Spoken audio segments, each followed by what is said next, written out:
آپ کو پتا ہے کہ جو نظر لگتی ہے نا خاص طور پر، اور جس سے بہت سی بیماریاں آتی ہیں، اس پہ اب تحقیق بھی ہو رہی ہے پیراسائیکالوجی میں، کہ نظر سے جو ریز اٹھتی ہیں وہ انسان کے جسم میں، یعنی نیگیٹو ریز جو خاص طور پر آتی ہیں، حسد کی نظر ہوتی ہے جیسے، تو وہ آ کے ایک ریئیکشن کرتی، کیمیکل ریئیکشن ہوتا ہے اس کی وجہ سے بلڈ میں، جس سے کچھ بیماریاں پیدا ہوتی ہیں۔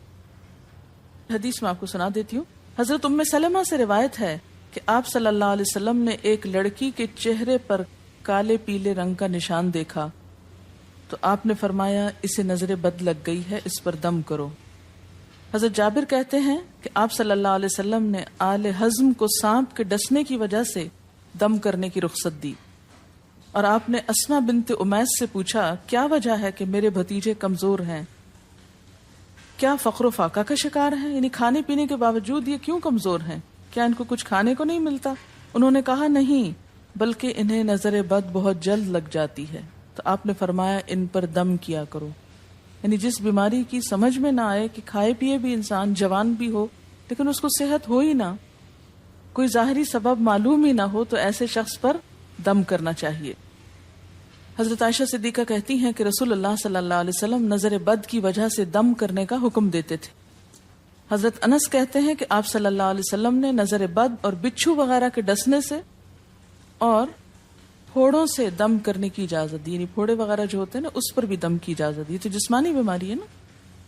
اور نظر کے بارے میں تو یہ بھی کہا گیا ہے، حدیث میں آتا ہے کہ نظر بد کا لگنا حق ہے، انسان کو اونچے پہاڑ سے گرا سکتی، کیونکہ ہوتا کیا ہے کہ جب ایک خاص اینگل سے دیکھا جاتا ہے تو دوسرے انسان کے جسم میں جیسے لرزہ سا آ جاتا ہے نا، اور انسان ہل جاتا ہے۔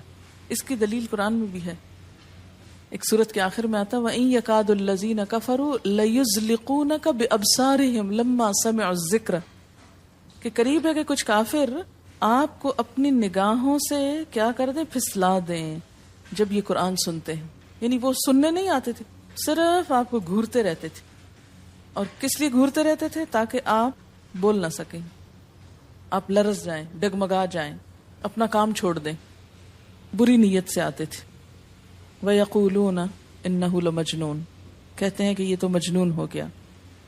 آپ صلی اللہ علیہ وسلم نے فرمایا نظر بد حق ہے، اگر تقدیر سے کوئی چیز سبقت لے جا سکتی ہوتی تو وہ نظر بد ہے۔ پتہ کیسے چلے؟ چل جاتا ہے، پتہ کیوں نہیں چلتا؟ مثلاً آپ کا بچہ ہنس رہا تھا، کھیل رہا تھا، دودھ پی رہا تھا کہ اچانک کوئی شخص آیا اور جب وہ اٹھا تو بچے نے شور کرنا شروع کر دیا، اور پتہ چل جاتا ہے۔ بعض اوقات گھر ہی کے لوگوں کی لگ جاتی، بعض اوقات محبت سے بھی لگ جاتی، کہ بچہ کھیل رہا تھا، آپ دیکھتے کہ وہ گر پڑا، اچانک رونا دھونا شروع ہو گیا، سر پٹ گیا۔ حدیث میں آتا ہے نظر بد انسان کو موت تک اور اونٹ کو ہانڈی تک پہنچا دیتی ہے۔ اونٹ کو ہانڈی تک پہنچانے کا مطلب کیا ہے؟ ذبح کرنا پڑ جاتا ہے، تڑپنے لگتا ہے۔ آپ صلی اللہ علیہ وسلم نے فرمایا اللہ کی قضاء اور تقدیر کے بعد سب سے زیادہ نظر بد کی وجہ سے میری امت میں اموات ہوں گی۔ آپ صلی اللہ علیہ وسلم نے فرمایا نظر بد سے اللہ کی پناہ طلب کیا کرو، کیونکہ نظر بد کا لگنا حق ہے۔ اسما بنت امیس نے آپ سے گزارش کی کہ بنو جعفر کو نظر بد لگ جاتی ہے تو کیا وہ ان پہ دم کر سکتی ہیں؟ آپ نے فرمایا ہاں، یعنی ایک عورت بھی دم کر سکتی ہے، اور اگر تقدیر سے کوئی چیز سبقت لے جانے والی ہوتی تو وہ نظر بد ہے۔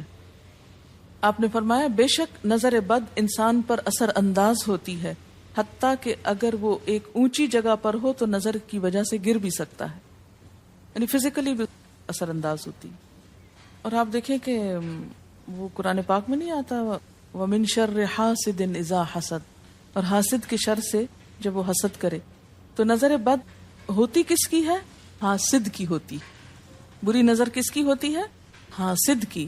تو جو صبح شام 3 دفعہ یہ پڑھتے رہیں ان کو حاسد کچھ نہیں کر سکتے، ان کا کچھ نہیں بگاڑ سکتے، جتنا چاہیں گھورتے رہیں۔ اسی طرح ابن کثیر نے کہا کہ نظر بد کا اللہ کے حکم سے لگنا اور اثر انداز ہونا حق ہے۔ تو جب اللہ کی پناہ لیتے ہیں نا قل اعوذ برب الفلق، قل اعوذ برب الناس، تو آپ نے اللہ کے پناہ لے لی، شیلٹر میں آ گئے آپ۔ اب ہر چیز بیکار ہو رہی ہے، سب نظریں وظریں، اور اگر لگتی بھی ہے انسان کو تو کس سے؟ اللہ کے اذن سے لگتی۔ حافظ ابن حجر کہتے ہیں کہ نظر بد کی حقیقت کچھ یوں ہے کہ ایک خبیث الطبع انسان اپنی حاسدانہ نظر جس شخص پر ڈالے تو اسے نقصان پہنچے۔ ابن قیم کہتے ہیں کچھ کم علم لوگوں نے نظر بد کی تاثیر کو باطل قرار دیا ہے، اور ان کا کہنا ہے کہ یہ محض توہم پرستی ہے اور اس کی کوئی حقیقت نہیں، لیکن حقیقت یہ ہے کہ یہ لوگ سب سے زیادہ جاہل اور ارواح کی صفات اور ان کی تاثیر سے ناواقف ہیں، اور ان کی عقلوں پہ پردہ پڑا ہوا ہے، جبکہ تمام امتوں کے عقلاء باوجود اختلاف مذاہب کے نظر بد سے انکار نہیں کرتے. یعنی صرف اسلام میں نہیں، دیگر مذاہب میں بھی یہ کانسیپٹ پایا جاتا ہے، اگرچہ نظر بد کے سبب اور اس کی جہت تاثیر کے سلسلے میں ان میں اختلاف ہے. پھر کہتے ہیں اس میں کوئی شک نہیں کہ اللہ تعالیٰ نے جسموں اور روحوں میں مختلف طاقتیں اور طبیعتیں پیدا کی ہیں، اور ان میں کئی خواص اور اثر انداز ہونے والی کیفیات ودیت کی ہیں. آپ دیکھیں کہ لو چلتی ہے تو اثر نہیں ہوتا، اس کا بھی تو اثر ہوتا ہے نا، حالانکہ وہ نظر نہیں آ رہی ہوتی.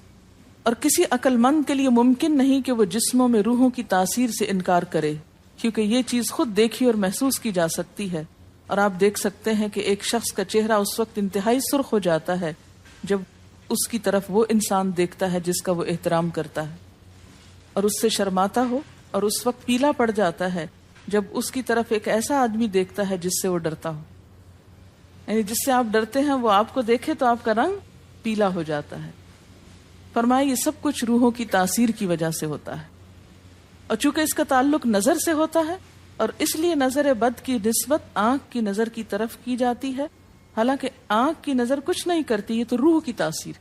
یعنی نظر یہ نظر نہیں ہے صرف، بلکہ اندر سے روح یا احساسات ہیں جو ٹرانسفر ہوتے ہیں. آپ دیکھیں کہ محبت کی نظر کیا اثر نہیں کرتی؟ کرتی ہے نا. اسی طرح نفرت کی، غصے کی، اور آپ کے چھوٹے بچے خاص طور پہ نظروں کو بہت پہچانتے ہیں. آپ نے دیکھا ہوگا کہ بچے کچھ لوگوں کے پاس فوراً چلے جاتے ہیں اور کچھ لوگوں کے پاس نہیں جاتے. بچوں کی مثال اس لیے دے رہی ہوں کہ وہ معصوم ہوتے ہیں نا، ان کو کسی نے سکھایا پڑھایا نہیں ہوتا کہ ادھر جاؤ اور ادھر نہ جاؤ، اور اگر آپ سکھائیں پڑھائیں بھی تو پھر بھی وہ اپنی مرضی کرتے ہیں، آپ کی نہیں مانتے. تو وہ ایک طرح سے بہترین جج ہوتے ہیں. بعض لوگوں کو دیکھ کے بچے رونے لگتے ہیں، بعض کو دیکھ کے مسکرانے لگتے ہیں. یہ ایسا کیوں ہوتا ہے؟ اچھا، اسی طرح اگر کوئی شخص کانسٹنٹلی آپ کو دیکھ رہا تو آپ کانشیس ہو جاتے ہیں، آپ ٹھہر نہیں سکتے. اسی طرح اگر کوئی اسٹیئر کر رہا ہو تو اس کی نظروں سے بعض اوقات خوف بھی آنے لگتا ہے.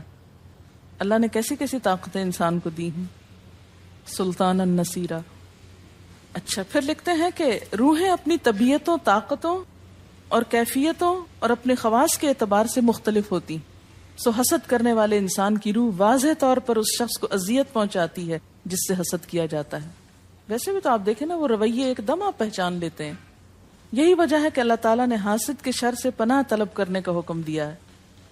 حاسد کی تاثیر ایک ایسی چیز ہے جس سے وہی انکار کر سکتا ہے جو حقیقت انسانیت سے خارج ہو. جنوں کی نظر بھی لگتی، یہ میرا قول نہیں ہے، حدیث ہے. حضرت ابو سعید خدری سے روایت ہے کہ رسول اللہ صلی اللہ علیہ وسلم جنات اور انسانوں کی نظر بد سے پناہ مانگتے تھے. یعنی آپ جو پناہ مانگتے تھے بری نظر سے، وہ انسانوں کی بھی اور جنوں کی بھی. پھر جب معوذتین الفلق اور الناس نازل ہوئیں تو آپ انہی کو پڑھتے اور باقی دعائیں آپ نے چھوڑ دی تھی. یعنی قل اعوذ برب الفلق، قل اعوذ برب الناس، پھر سب چیزوں کے شر سے بچنے کے لیے کافی. یاد رکھیے بعض اوقات اپنی نظر بھی لگتی ہے، خود کو بھی نظر لگتی ہے. اسی طرح جب لباس اتارا جاتا ہے نہانے کے لیے مثلا، تو اس وقت بھی دعا سکھائی گئی. بسم اللہ پڑھنی چاہیے، بیسیکلی بسم اللہ پڑھ کر اتارنے چاہیے. اور اس کے علاوہ اعوذ بکلمات اللہ التامات من شر ما خلق بھی پڑھ سکتے ہیں. آپ کو معلوم ہے کہ ٹوائلٹ میں جانے سے پہلے بھی دعا سکھائی گئی، کیونکہ جنات کے ٹھکانے گندی جگہوں پر ہوتے ہیں. اللہم انی اعوذ بک من الخبث والخبائث، خبیث جنوں اور خبیث جننیوں خبائث سے تیری پناہ میں آتا ہوں. یہ دعا کیوں سکھائی گئی؟ اسی لیے کہ اگر آپ وہاں پر موجود ہیں، اور خصوصاً اگر آپ بے لباس ہیں، تو بھی ایسی چیزوں کی نظر بھی لگ سکتی ہے اور وہ چیزیں اثر انداز بھی ہو سکتی. اسی لیے بلا ضرورت تنہائی میں بھی بے لباس ہونے سے منع کیا گیا ہے. بعض لوگوں کی عادت ہوتی ہے نا کہ وہ نہانے بیٹھتے ہیں تو وہی کپڑے دھونے شروع کر دیتے ہیں، اور نہیں، بس فوراً اپنے آپ کو ڈھانکنے کی کوشش کریں. بلا ضرورت زیادہ دیر بے لباس نہ رہے. ایک حدیث میں آتا ہے، ابو امامہ کہتے ہیں کہ میرے باپ سہل بن حنیف نے غسل کا ارادہ کیا اور جب قمیص اتاری تو عامر بن ربیہ ان کی طرف دیکھ رہے تھے. ان کا رنگ انتہائی سفید تھا اور جلد بہت خوبصورت تھی. عامر نے دیکھتے ہی کہا، میں نے آج تک اتنی خوبصورت جلد کسی کنواری لڑکی کی بھی نہیں دیکھی. ان کا یہ کہنا تھا کہ سہل کو شدید بخار شروع ہو گیا. چنانچہ نبی صلی اللہ علیہ وسلم کو یہ قصہ بتایا گیا اور آپ سے یہ بھی کہا گیا کہ سہل کی حالت یہ ہے کہ وہ سر بھی نہیں اٹھا سکتا. آپ نے پوچھا، کیا تمہیں کسی پہ شک ہے؟ انہوں نے کہا، جی ہاں، عامر بن ربیہ پہ ہو سکتا ہے. آپ نے انہیں بلوایا اور ناراضگی کا اظہار کرتے ہوئے فرمایا، تم میں سے کوئی ایک کیوں اپنے بھائی کو قتل کرتا ہے؟ کیا تم بارک اللہ نہیں کہہ سکتے تھے؟ اس لیے اب غسل کرو، اور اس غسل کا پانی کس پہ ڈالا جائے؟ جس کو نظر لگی. عامر نے اپنا چہرہ، ہاتھ، کوہنیاں، ٹخنے، پاؤں اور اپنی چادر کے اندرونی حصے دھوئے. پھر اسی پانی کو آپ نے سہل کے اوپر پیچھے سے بہا دیا، یہ نہیں کہ اس کے منہ پہ ڈالا، پیچھے سے بہا دیا اور سہل فوراً ٹھیک ہو گئے. اس کا طریقہ بتایا گیا اس غسل کا. ابن شہاب زہری کا کہنا ہے کہ ہمارے زمانے کے علماء نے غسل کی یہ کیفیت بیان کی ہے، جس آدمی کی نظر لگی ہو اس کے سامنے ایک برتن رکھ دیا جائے جس میں وہ سب سے پہلے کلی کرے اور پانی اسی برتن میں گرائے، پھر اپنا چہرہ دھوئے، پھر اسی پانی کے ذریعے اپنے ہتھیلیاں، دائیں ہاتھ اور ہتھیلی پہ پانی بہائے، پھر بائیں پر اور پھر دائیں کوہنی پر، پھر بائیں کوہنی پر، پھر بائیں ہاتھ سے اپنا دایاں پاؤں دھوئے، پھر دائیں ہاتھ سے بایاں پاؤں دھوئے، اور پھر اسی طرح گھٹنوں پہ پانی بہائے. اور پھر یاد رہے کہ سارا پانی برتن کے اندر جائے، اور اس کے بعد جس شخص کو نظر لگی ہو اس کے سر کی پچھلی جانب سے وہ پانی ایک ہی بار بہا دیا جائے. حضرت عائشہ کہتی ہیں کہ جس شخص کو بری نظر لگتی اس کو اسی طرح غسل کروایا جاتا. اب بعض اوقات یہ نہیں پتا چلتا کس کی لگی. ایسی صورت میں پھر طریقہ کیا ہے علاج کا؟ مریض کے سر پہ ہاتھ رکھ کر یہ دعا پڑھی جائے، بسم اللہ ارقیک من کل داء یؤذیک من کل نفس او عین حاسد اللہ یشفیک بسم اللہ ارقیک.